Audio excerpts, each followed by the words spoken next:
Bismillahirrahmanirrahim. Assalamualaikum warahmatullahi taala wabarakatuh.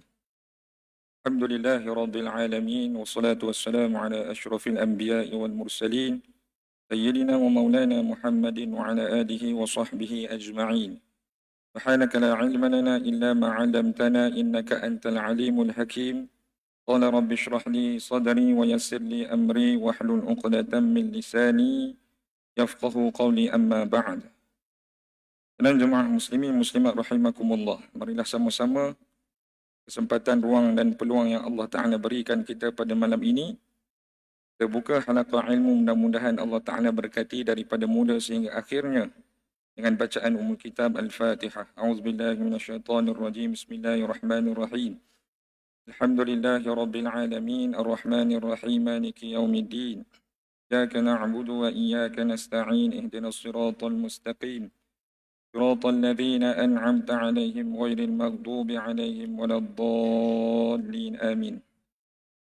Alhamdulillah, setinggi-tinggi kesyukuran kita panjatkan kepada Allah Subhanahu wa taala. Dengan keizinan daripada Allah Subhanahu wa taala, maka dapat lagi kita bernafas di atas dunia yang sementara. Maka dengan nafas tersebut, salah satu pergerakan yang kita letakkan pada hari ini, kita dapat letakkan diri kita, hati kita, anggota badan kita ke dalam rumahnya. Mudah-mudahan dengan peluang dan ruang yang Allah Ta'ala kurniakan kita, mari datang ke masjid. Dalam masa yang sama hati kita memilih untuk mendengar sedikit kumpasan ilmu. Allah Ta'ala kategorikan kita sebagai golongan yang bertakwa kepada Allah. Mudah-mudahan amin ya rabbal alamin. Habul Fadilah Tuan Imam, Tuan Bila ahli jawatan kuasa masjid, ma'asyiral muslimin wal muslimat yang hadir pada malam ini. Seperti yang kita maklum, pada malam ini sepatutnya kuliah diisi oleh yang berbahagia Profesor Madya Datuk Dr. Muhammad Izhar Arif. Tetapi beliau tidak dapat hadir kerana sekarang ini berada di Tanah Arab, di Mekah sidang Jumaat. Ada beberapa urusan yang perlu beliau selesaikan. Jadi Ustaz mengisi ruang kekosongan ini, mudah-mudahan dalam kesempatan waktu kita menanti waktu Isyak, ada beberapa perkara yang kita boleh bermuhasabah diri sama-sama sebelum kita menuju ke alam kematian. Maka kita sambung perbahasan berkaitan tentang satu kitab yang dikarang oleh Al-Imam An-Nawawi Al-Bantani. Kitab ini berfokus banyak berkaitan tentang tazkiyatun nafs, penyucian hati, pembersihan hati. Dan ada sebahagian daripada para alim ulama menganggap ini adalah salah satu kitab ilmu tasawuf. Maka dalam kitab ini kita sambung pada tajuk yang baru, yakni nasihat yang ke-14. Qala al-musannifu rahimakullahu ta'ala wa nafa'ana bihi wa bi'ulumihi fid daraini amin. Kata pengarang kitab, ada sebahagian ulama meletakkan satu nasihat, mudah-mudahan hati kita bertambah baik. Dan nasihat tersebut berbunyi, man tawahhama anna lahu waliyan awla min Allah, qallat ma'rifatuhu billah. Wa man tawahhama anna lahu aduwan a'da min nafsih, qallat ma'rifatuhu binafsih. Maka nasihat ini tidaklah terlalu panjang, akan tetapi membawa kepada kita untuk kita fokuskan perihal dua perkara. Perkara yang pertama, kata ulama ini, barang siapa yang menyangka, man tawahhama, barang siapa di atas dunia sehingga pada hari ini dia menyangka, anna lahu waliyan awla min Allah, bahawasanya dia mempunyai penolong yang lebih baik, yang lebih utama daripada pertolongan Allah. Dia menyangka bahawasanya kalau ada orang yang hampir dengan dia sentiasa menghulurkan bantuan, sentiasa cakna kepada dia, time dia susah berada di sisi dan sebagainya, dan dia menganggap orang ini segala-galanya, sehingga dia melupakan siapakah yang mutlak patut dia ingat dalam masa yang sama pertolongan itu datang ke dalam kehidupannya, yakni Allah Subhanahu wa taala. Sehingga dia melupakan Allah. Maka kata ulama ini, qallat ma'rifatuhu billah. Sebenarnya dalam kehidupan dia, dia ni kurang mengenali Allah. Fokus yang kedua, kata ulama ini, وَمَنْ تَوَهَمَ أَنَّ لَهُ عَدُوًا. Barang siapa pada hari ini menyangka bahawasanya dia mempunyai aduan, musuh, a'da min nafsihi, musuh yang lebih hebat, musuh yang lebih utama daripada hawa nafsunya sendiri. Maka kata ulama tersebut, qallat ma'rifatuhu binafsi. Sebenarnya pada hari ini dia kurang mengenali siapakah dirinya. Maka sidang Jumaah dalam nasihat ini membawa kepada kita yang pertamanya kena ubah sangkaan. Kita sebagai hamba Allah Subhanahu wa taala yang hari-hari menyebut satu lafaz alhamdulillahi rabbil alamin, tiap hari kita sebut. Yakni dalam solat kita, yang mana menjadi kewajipan kita, kita menyebut alhamdulillahi rabbil alamin. Segala puji bagi Allah Tuhan sekalian alam. Dan kita mengetahui bahawasanya Allah Ta'ala yang mentadbir alam. Allah Ta'ala yang menggerakkan sesuatu. Allah Ta'ala yang menghidupkan sesuatu. Allah Ta'ala yang mematikan sesuatu. Dan Allah Ta'ala yang memberi pertolongan tak kala kita memohon pertolongan kepadanya. Maka jangan kita sangka bila mana adanya bantuan daripada makhluk, kita menyangka itulah pertolongan yang lebih utama daripada pertolongan Allah Subhanahu wa taala. Kerana kita nak kenal Allah. Mungkin barangkali sebelum ni kita tidak menyangka dan kita tidak kenal Allah. Bila mana ada seseorang hamba, ada seseorang makhluk Allah Subhanahu wa taala yang memberi pertolongan kepada kita, maka kita sampai melupakan Allah Subhanahu wa taala. Itu salah. Jadi yang datang memberi bantuan itu adalah wasilah. Kadang-kadang kita kata, okey ustaz sakitnya, ustaz pergi dekat klinik ni. Tak cari ubat ni ustaz. Ubat ni memang mujarab. Setakat penyakit yang saya alami macam ustaz ni, insya-Allah boleh sembuh. Kita pun pergi cari sidang Jumaah. Dan ditakdirkan boleh sembuh. Sidang Jumaah yang pertamanya, alhamdulillahillazi afani. Sujud syukur dahulu. Kerana yang memberi penawar itu adalah Allah. Ubat itu adalah wasilah. Klinik itu adalah wasilah. Doktor itu adalah wasilah. Yang memberikan penawar adalah siapa? Allah Subhanahu wa taala. Barulah hati kita rapat dengan dia. Ada juga sidang Jumaah, ubat tersebut tidak mujarab kepada orang lain. Bahkan menjadi mudarat kepada orang lain.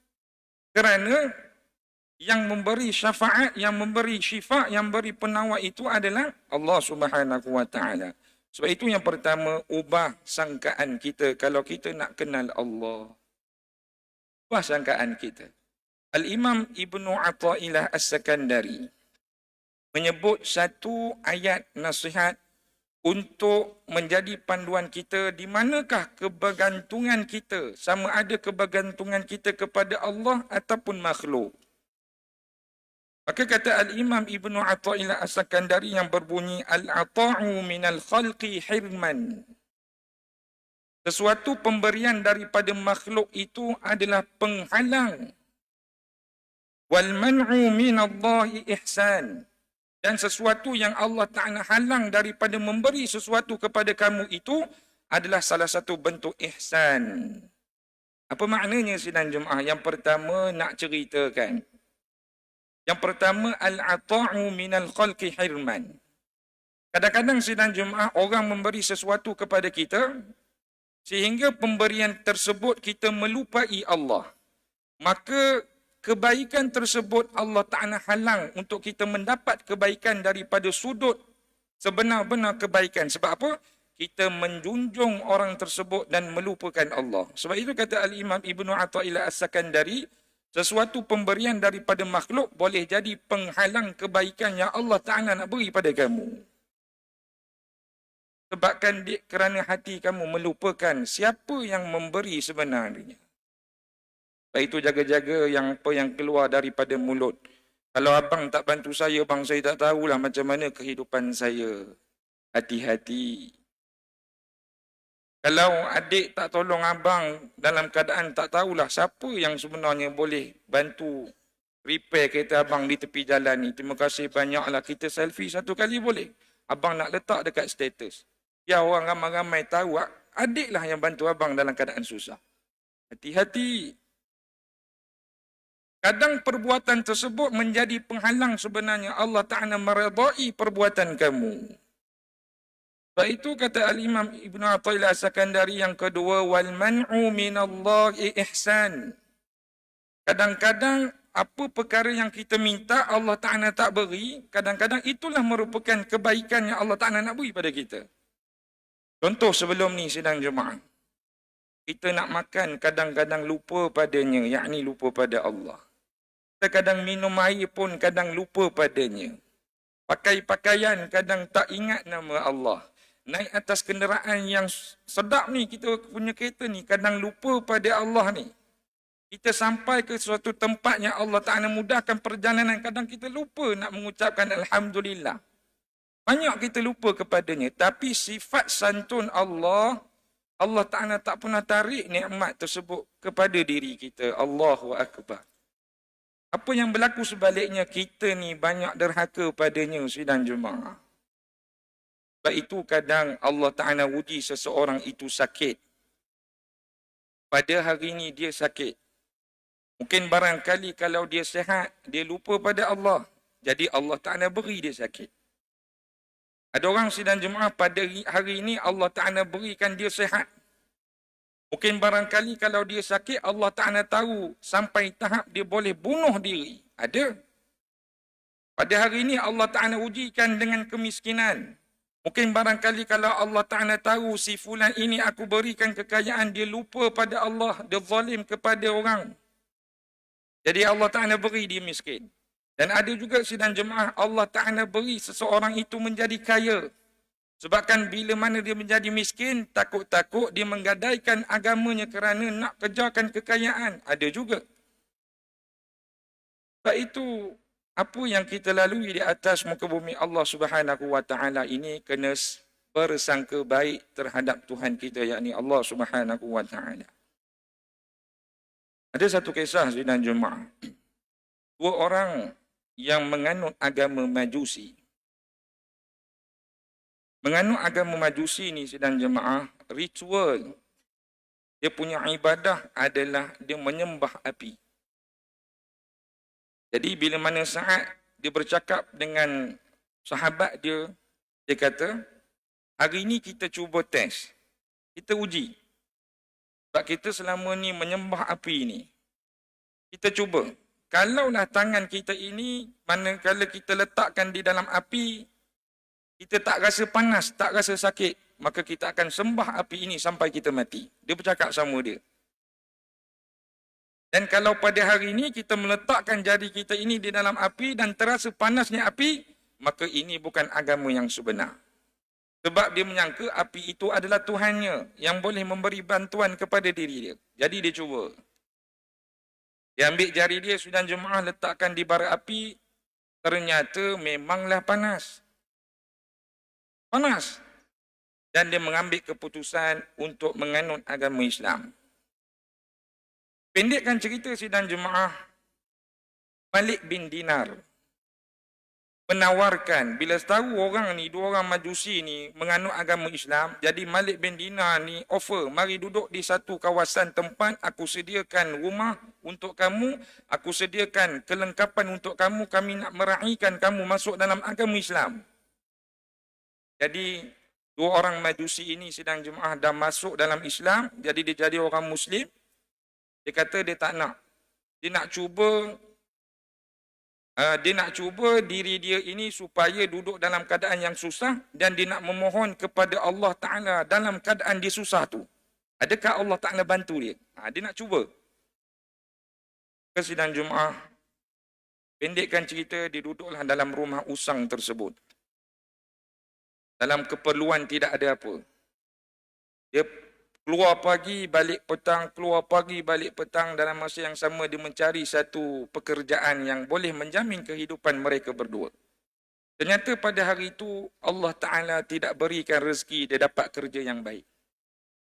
Hingga satu hari sidang Jumaat dia bercakap dengan kawan dia tadi, kalau macam ni lah, aku nak cuba berdoa kepada Allah. Kalau doa kepada Allah Ta'ala itu masih lagi belum makbul, mungkin barangkali kita patah balik kepada agama kita yang lama.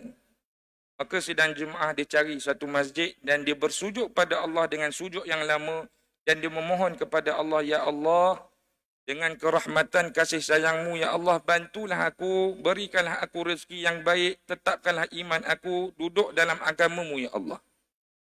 Pendekkan cerita, tiba-tiba balik ke rumahnya sidang Jumaat, ada orang menghantar satu bungkusan yang penuh dengan dinar. Dan dia menyatakan bahawasanya inilah sumbangan kami terhadap kamu untuk keperluan kamu selama kamu menganut agama Islam. Dia balik sidang Jumaat menangis orang tadi. Kerana doanya didengar oleh Allah. Pertolongan daripada Allah Ta'ala itu direct kepada dia. Kerana dia meletakkan keimanan, Ya Allah, bantulah aku. Sebab itu, kita mengupas kalimah tadi, nasihat tadi. Siapa yang sebelum ini tidak bergantung pada Allah, hanya bergantung kepada makhluk, sebenarnya dia tak kenal siapa Allah. Maka pada hari ini, kita kena ubah bahawasanya kebergantungan kita adalah Allah Subhanahu wa Ta'ala semata-mata. Jadi macam mana cara selepas pada ni kita nak ubah prasangka kita sidang Jumaat? Setiap apa yang kita lakukan, kebaikan sidang Jumaat, kena ta'amul dengan Allah. Apa makna ta'amul ni? Kena berkomunikasi dengan Allah. Contoh, sebelum ni kita buat baik dengan orang. Alhamdulillah kita boleh datang ke masjid, 5 waktu istiqamah datang ke masjid, dengar kuliah. Kita nak buat baik dengan orang. Kita pun berilah bantuan kebaikan tersebut kepada orang ni. Tiba-tiba sidang Jumaat kita mengharapkan satu hari nanti dia bolehlah ingat aku. Tak kala aku sakit ke, tak kala aku susah nanti, dia adalah dengan aku. Tiba-tiba sidang Jumaat Allah Subhanahu Wa Taala uji. Kebaikan yang dia buat, orang tak ingat. Dan benda ni tak mustahil. Kita dengar kadang-kadang barangkali kita bantu orang, orang tak ingat bantuan yang kita beri pada dia. Kenapa? Jadi sidang Jumaat kadang-kadang hati ni main rasa perasaan. Lepas ni aku tak nak bantu dia. Lepas ni aku tak nak tolong dia. Dia nak tunggal langgang ke, dia nak mati ke lantak dia. Maka dalam situasi tersebut, hati kita sudah disuntik dengan hasutan-hasutan yang tidak baik. Daripada nak bantu orang, jadi kita benci pada orang. Jadi selepas pada ini kita buat kebaikan, bukan kita tengok individu orang tersebut. Tapi kita buat kebaikan, kita kena pergi jauh sikit. Kita nak mendapat redha sang pencipta orang tersebut. Kita bukan nak dapat perhatian orang tersebut. Mungkin kita bagi duit kat dia supaya dia ingat kita. Kita tak nak lepas pada ni sidang Jumaat. Aku beri, aku tolong kau. Aku nak dapat redha Tuhan yang mencipta engkau itu. Kena pergi jauh lagi. Barulah hati kita tenang sidang Jumaat. Ya? Jadi lepas pada ni, kena ubah cara sidang Jumaat. Kemudian sidang Jumaat, pertolongan Allah Subhanahu Wa Taala ini sangat hampir dengan kita. Kena tahu sidang Jumaat. Macam mana cara sekalipun Allah Ta'ala bersama dengan kita. Banyak firman Allah Subhanahu Wa Taala yang Allah Ta'ala rakamkan dalam Quran. Contohnya kisah Ashabul Kahfi. Kita tahu yang mana pemuda tersebut diselamatkan oleh Allah Ta'ala dengan bantuan. Yang mana duduk di dalam gua dan Allah Ta'ala tidurkan dia. Bukan satu malam, bukan sebulan, bukan setahun, bahkan 309 tahun Allah Ta'ala tidurkan. Dalam keadaan pemuda tersebut lari daripada pemerintah yang ingin membunuhnya. Dek kerana dia mengucapkan, aku beriman bahawasanya Allah Ta'ala adalah Tuhan aku. Dalam masa yang sama dia tinggalkan family, dia tinggalkan harta bendanya. Dia tak tahu macam mana lepas pada ni kehidupannya. Tapi pertolongan Allah Ta'ala itu hampir. Sehingga Allah Ta'ala menyebut, وَرَبَطْنَا عَلَى قُلُوبِهِمْ. Dan kami kuatkan hati-hati mereka sehingga mereka ini tenang di dalam gua. Ulama mengupaskan, kenapa Allah Ta'ala tidurkan? Kenapa Allah Ta'ala tak sorok sahaja, tak payah tidur? Boleh je Allah Ta'ala sorok sidang jemaah, tak nampak dia orang. Kenapa Allah Ta'ala nak tidurkan orang tu? Jadi ulama mengupas dan mengkaji, sebenarnya tidur itu adalah waktu ketenangan. Macam gitulah sidang jemaah, penat balik kerja, penat cari rezeki. Kadang-kadang sebelum subuh dah keluar, malam baru balik, penat. Waktu tenang bila sidang jemaah, kadang-kadang kita nak melepaskan keletihan. Tidur. Dapat tidur 1 jam ustaz, badan dah mari rasa segar. Sebab itu Allah Ta'ala berikan ketenangan kepada Ashabul Kahfi dengan Allah Ta'ala tidurkan mereka. 309 tahun. Kisah yang lain ada juga berlaku sidang jemaah. 3 orang pemuda. Bila mana bermusafir, berhampiran dengan gua juga. Tiba-tiba Allah Ta'ala gempakan tanah tersebut sehingga dia lari masuk ke dalam gua dan dalam masa yang sama ada satu batu yang besar menutup pintu gua tersebut. Maka sidang jemaah, macam mana kita sebagai manusia yang kerdil nak menolak pintu gua, tak mampu. Jadi apa yang dia buat? Dia berdoa pada Allah. Seorang daripada 3 orang pemuda tu dia berdoa dengan satu doa. Ya Allah, aku sebelum ni mempunyai satu amalan yang aku selalu buat. Iaitu aku akan bancuh segelas susu buat ibu dan ayah aku. Dan aku selalu berikan mereka ini minum sebelum mereka melelapkan mata. Maka ya Allah, kalau amalan ini kau terima, kau berkat, kau redha ya Allah, maka permudahkanlah jalan kami untuk keluar daripada tempat ini. Lepas beberapa ketika, pintu gua tersebut dibuka sedikit. Jadi bila nampak orang yang kedua, nengok daripada matanya, pintunya terbuka, yang kedua pun terus berdoa. Ya Allah, aku mempunyai satu amalan iaitu aku ada pekerja yang mana aku lebihkan sedikit gajinya daripada yang lain kerana aku mengetahui bahawasanya orang ini, pekerja aku ini orang yang susah.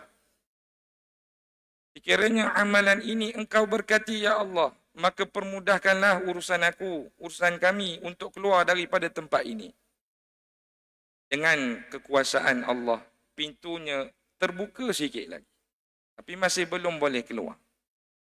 Dengar yang ketiga, dia pun berdoa, ya Allah, aku ada satu amalan yang mana ya Allah, pada satu hari perempuan yang aku cinta datang bertemu dengan aku. Dan dia memohon pertolongan daripada aku untuk meminjam wang. Dan aku letakkan syarat, aku boleh beri wang tersebut dengan syarat aku boleh meniduri dia. Dia nak melakukan zina. Akan tetapi perempuan tersebut telah memberi satu nasihat kepada aku bahawasanya dia takut pada azab api neraka-Mu ya Allah. Maka aku pada saat tersebut memberi segala wang aku tanpa aku meniduri mereka ataupun meniduri perempuan tersebut. Maka ya Allah, kalaulah perbuatan itu engkau redha, maka permudahkan jalan kami untuk keluar daripada tempat ini. Dengan izin Allah, Allah Ta'ala beri ruang mereka keluar daripada gua tersebut. Ini di antara kisah yang nyata yang boleh kita ambil sidang Jumaat. Pertolongan Allah Ta'ala itu wujud dalam kehidupan kita. Jangan kita meletakkan bahawasanya Allah Ta'ala tak bantu kita. Kita tak kenal Allah. Jangan kita meletakkan bahawasanya individu-individu inilah yang bantu kita selama ni. Salah sidang jemaah. Ingat, itu semua adalah wasilah yang untuk kita ini ingat kepada Allah Subhanahu wa Ta'ala. Baik sidang jemaah. Di antara jalan untuk kita masuk juga dalam golongan yang kita boleh kenal Allah Subhanahu wa taala pada malam ini sidang jemaah sentiasa bergerak sebagai seorang hamba, bukan seorang raja di atas dunia. Mungkin sebelum ni sidang jemaah kita mempunyai satu pangkat yang tinggi. Kita mempunyai satu keistimewaan yang Allah Ta'ala beri. Kita mempunyai kekayaan contohnya. Kita mempunyai keistimewaan contohnya. Maka kita bergerak di atas dunia sebagai orang yang takabur. Sebagai orang yang sombong.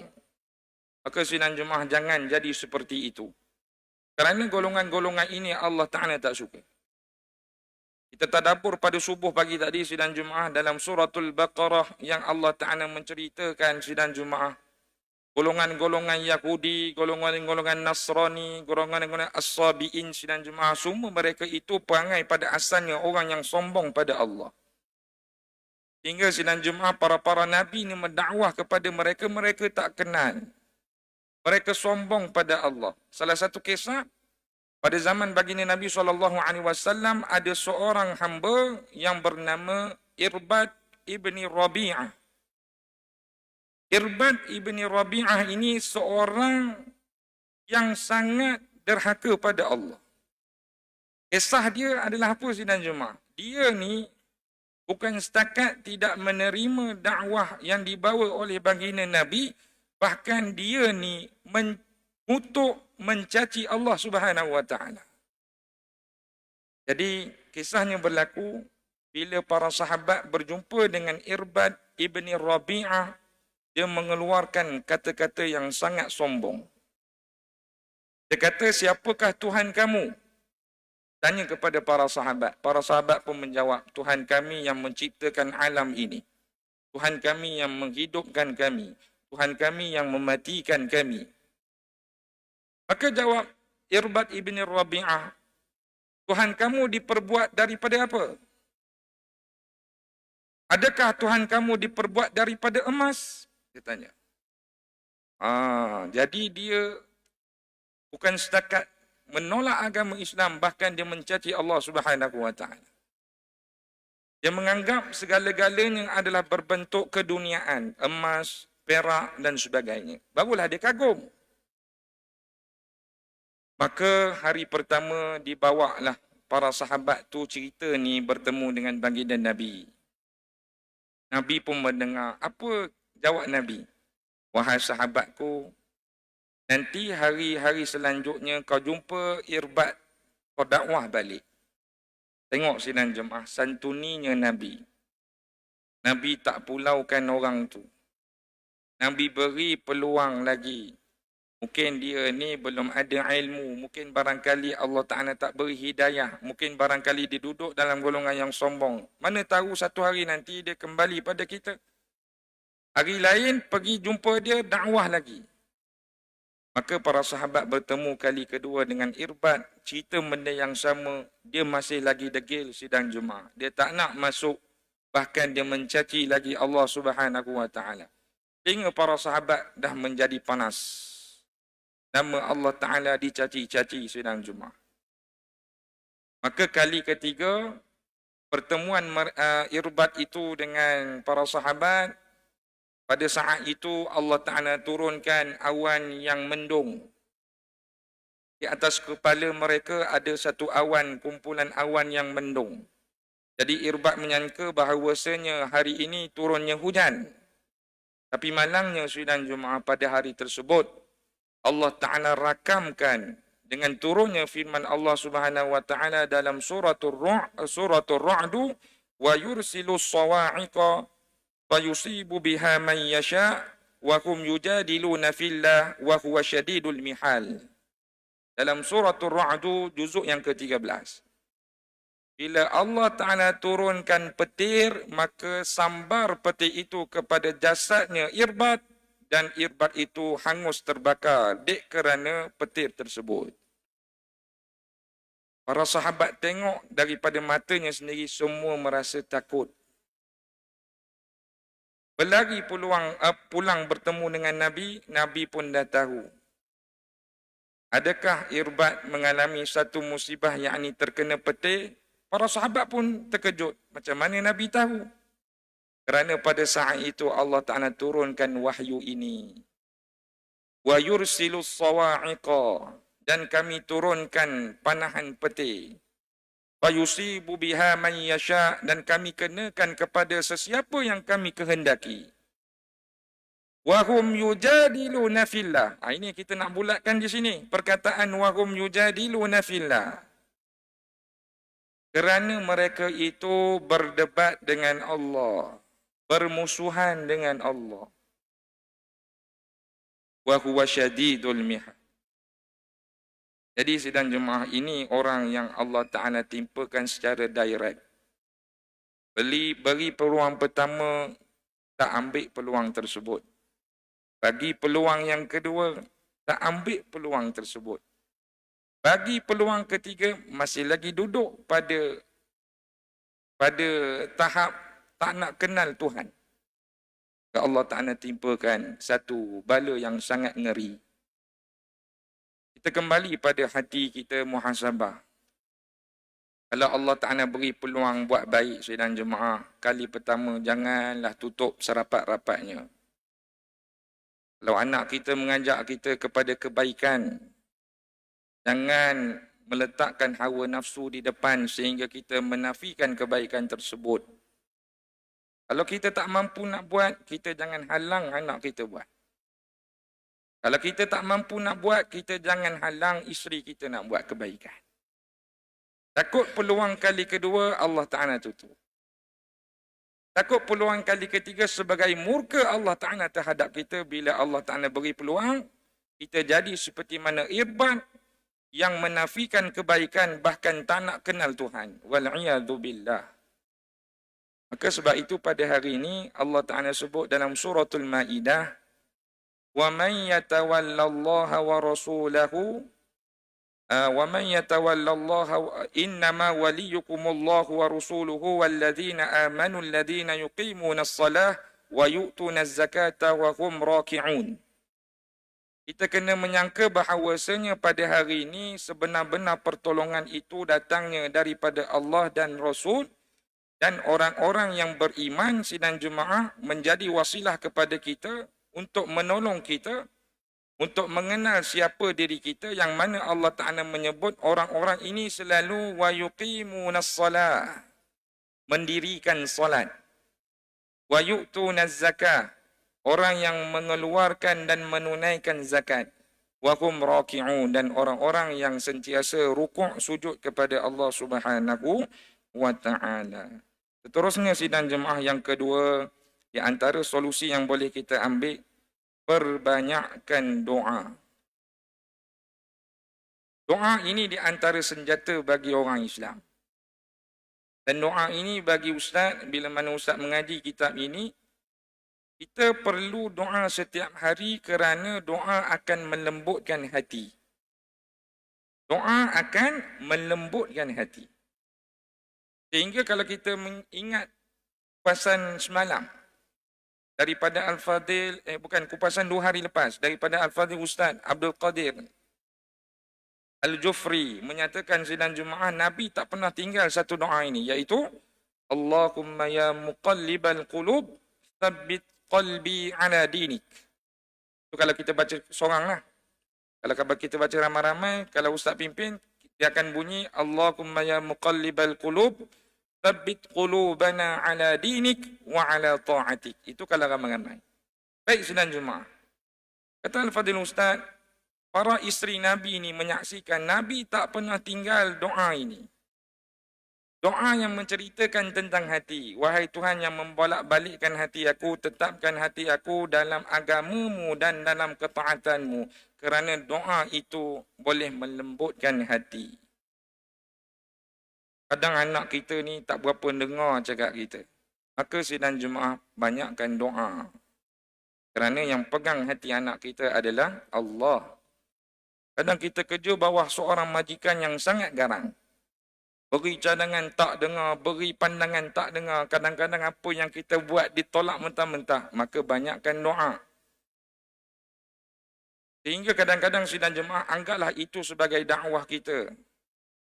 Kita nak cerita tentang kebenaran. Kita nak cerita tentang betul. Allah Ta'ala sebut dalam Quran, وَلَقَدْ نَعْلَمُ أَنَّكَ يَضِيقُ صَدْرُكَ بِمَا يَقُولُونَ. Wahai Muhammad, kami tahu kamu sedih akan apa yang mereka katakan kepada kamu saat kamu menyampaikan Islam. Allah Ta'ala tahu sebenarnya.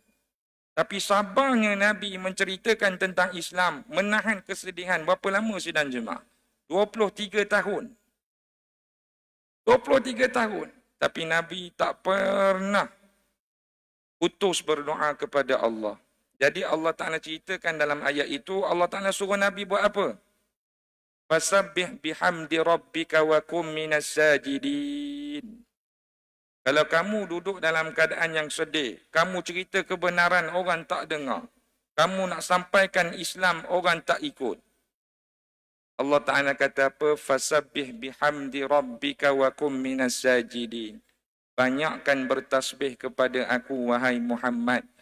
Dan jadilah kamu sebagaimana orang-orang yang sujud kepada aku. Kenapa sidang jemaah? Kita ni tak boleh tinggal untuk berdoa kepada Allah Subhanahu wa Ta'ala. Maka sebab itu nasihat yang kedua, kita nak kenal diri kita. Kata pengarang kitab ini mengambil petikan nasihat ulama. Kalau kita menyangka ada musuh yang lebih utama, yang lebih dahsyat daripada hawa nafsu kita, maka sebenarnya kita tak kenal diri kita sebenarnya. Maka hari ini sidang jemaah kita kena tahu musuh yang paling hampir dengan kita setiap hari adalah hawa nafsu kita. Ada orang sidang jemaah disebabkan hawa nafsu boleh bunuh orang. Kita yang paling mudah sidang jemaah buka dalam suratul Maidah, Allah Ta'ala menceritakan tentang peristiwa Qabil dan Habil. Anaknya Nabi Adam alaihi salam. Qabil iri hati dengan Habil yang mendapat pasangan cantik daripada pasangannya. Dia iri hati. Dengki. Sehingga dia mendahulukan hawa nafsunya, dia sanggup bunuh adiknya sendiri iaitu Habil sidang jemaah. Ini tidak mustahil berlaku. Maka Allah Ta'ala nak menceritakan, bila kamu meletakkan hawa nafsu sebagai raja, kamu akan jadi binasa. Tapi pada hari ini, kalau kamu meletakkan bahawasanya ilmu yang kamu ada itu sebagai raja, hawa nafsu itu sebagai hamba, kamu akan selamat. Dan Ustaz yakin yang datang ke masjid pada hari ini, dia berjihad lawan hawa nafsunya. Kan senang sidang jemaah nak datang masjid ni. Siapa kata senang? Kadang tertarik dengan dunia-dunia, leka dengan TV, leka dengan kawan, kadang leka dengan tidur. Nak datang masjid bukan senang. Tapi Allah Ta'ala sebut, Ya ayyuhalladzina amanu attaqullah wabtaghu ilaihil wasilata wajahidu fi sabilihi la'allakum tuflihun. Sebagai penutup yang Allah Ta'ala kata, wahai orang-orang yang beriman, bertakwalah kepada Allah, wabtaghu ilaihil wasilah. Carilah di atas dunia ini wasilah, jalan yang mana kamu boleh mengenal Allah, mengenal agama kamu. Wajahidu, kamu kena berjihad. Kadang ada orang ada ilmu agama tapi dia tak nak berjihad lawan hawa nafsu. Tak jadi juga. Kita hari ini kenal siapa Tuhan, kenal agama kita, tuntut kita buat apa, kita kena berjihad. Berjihad apa? Lawan hawa nafsu kita. Dan Allah Ta'ala jamin golongan ini seperti mana golongan yang Allah Ta'ala sebut, la'allakum tuflihun, berjaya dunia dan akhirat. Jadi kesimpulan pada malam ini sidang jemaah, hawa nafsu syahwat kita itu boleh tunduk dengan dua jalan. Jalan yang pertama, kita kenal siapa diri kita. Yang ni kita tahu. Kita tak nak jadikan syahwat itu sebagai raja. Yang kedua, sidang jemaah memperbanyakkan amal ibadah. Zikir kena banyak, doa kena banyak, kawan dengan orang-orang yang baik. Meletakkan masa kita kepada Allah. Kita kena banyakkan ibadah. Jadi sidang jemaah, perkara itu Allah Ta'ala sebut dalam Quran. yang mana Allah Ta'ala kata kami telah turunkan kitab-kitab sebagai panduan kepada mereka, dan Allah Ta'ala sebut wala tattabi'il hawa.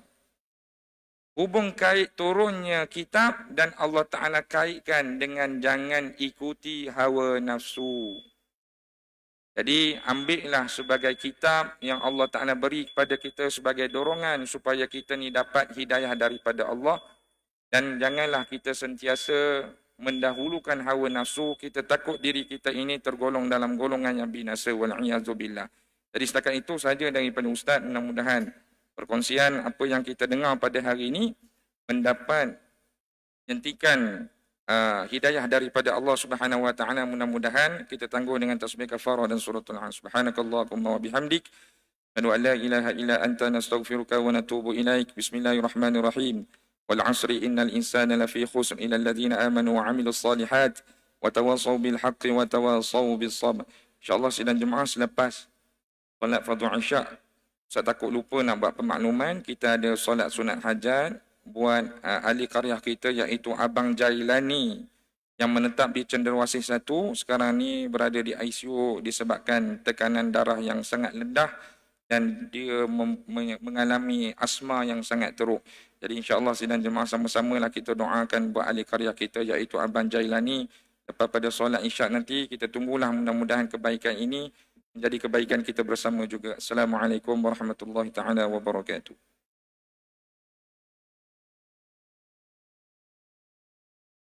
Allahu Akbar, Allahu Akbar.